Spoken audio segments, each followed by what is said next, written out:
We've been talking about this for nearly 3 years now, and I suppose you're asking the question, well, what have we done, what have we achieved, and where are we up to in the campaign?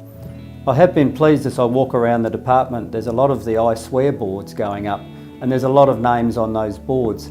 And they really show me that people are starting to accept the message of the White Ribbon campaign. They're starting to say that I will stand up against domestic violence. I will pull people up when they act with inappropriate behaviour. And those sort of activities just demonstrate that we are starting to see some success with the White Ribbon campaign. The next step is for us to introduce a training program within the department. It's funny when we think about our kids.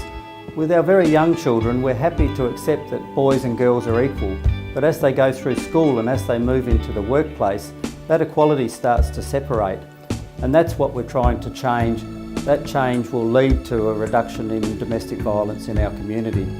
What the training can do is bring the thinking together.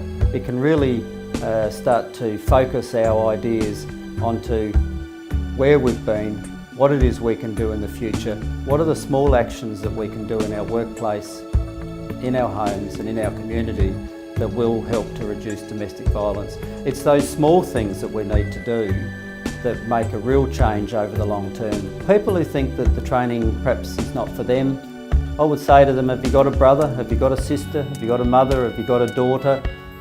Think of them and think, I'm sure that your attitude towards them would be, I don't want them to be one of the victims of domestic violence in any of its forms, whether it's a very nasty form or whether it's some of the more subtle forms. I certainly don't want my daughter or my wife or my niece treated in any other way than with a great deal of respect, in the same way I would expect to be treated. Once you've undertaken that training, I'd like you to take it back to your workplaces. Continue the conversation about domestic violence. Take that conversation home. Take it back to your football clubs and your sporting clubs.